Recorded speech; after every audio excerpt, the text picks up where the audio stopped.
बिस्मिल्लाहिर्रहमानिर्रहीम। अस्सलामु अलैकुम।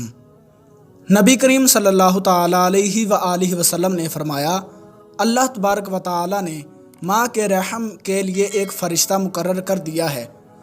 वो फ़रिश्ता अर्ज़ करता है, ए रब ये नुतफ़ा है, ए रब ये मुदगा है, ए रब ये अलाका है।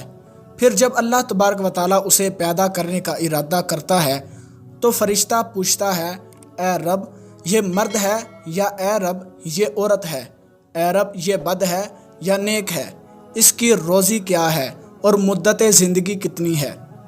चुनाचे उसी के मुताबिक माँ के पेट ही में सब कुछ फ़रिश्ता रख लेता है। रसूलुल्लाह सल्लल्लाहु ताला अलैहि व आलिहि वसल्लम ने फरमाया, जब भी कोई इंसान जुल्म से कत्ल किया जाता है तो आदम अलैहिस्सलाम के सबसे पहले बेटे काबिल के नामा आमाल में भी उस कत्ल का गुनाह लिखा जाता है, क्योंकि कत्ल नाहक की बिना सबसे पहले उसी ने कायम की थी। रसूलुल्लाह सल्लल्लाहु ताला अलैहि व आलिहि वसल्लम ने फरमाया, सबसे पहला गिरोह जो जन्नत में दाखिल होगा उनकी सूरतें ऐसी रोशन होंगी जैसे 14वीं का चांद रोशन होता है। फिर जो लोग उसके बाद दाखिल होंगे वो आसमान के सबसे ज़्यादा रोशन सितारे की तरह चमकते होंगे। ना तो उन लोगों को पेशाब की ज़रूरत होगी ना पखाना की, ना वो थूकेंगे ना नाक से आलाइश निकालेंगे। उनके कंगे सोने के होंगे और उनका पसीना मुशक की तरह होगा।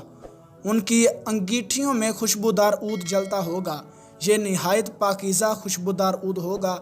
उनकी बीवियां बड़ी आँखों वाली हुरें होंगी, सबकी सूरतें एक होंगी, यानी अपने वालिद आदम अलैहिस्सलाम के कदो कामत पर 60-60 हाथ ऊंचे होंगे। तो अल्लाह तबारक व ताला से दुआ है, अल्लाह रब्बुल इज़्ज़त हमें इन अहादीस पर अमल करने की तौफीक अता फ़रमाए और ऐसी मज़ीद वीडियोस देखने के लिए हमारे चैनल को सब्सक्राइब लाजमी कर लीजिए। मिलते हैं किसी अगली वीडियो में, तब तक के लिए अल्लाह हाफिज़।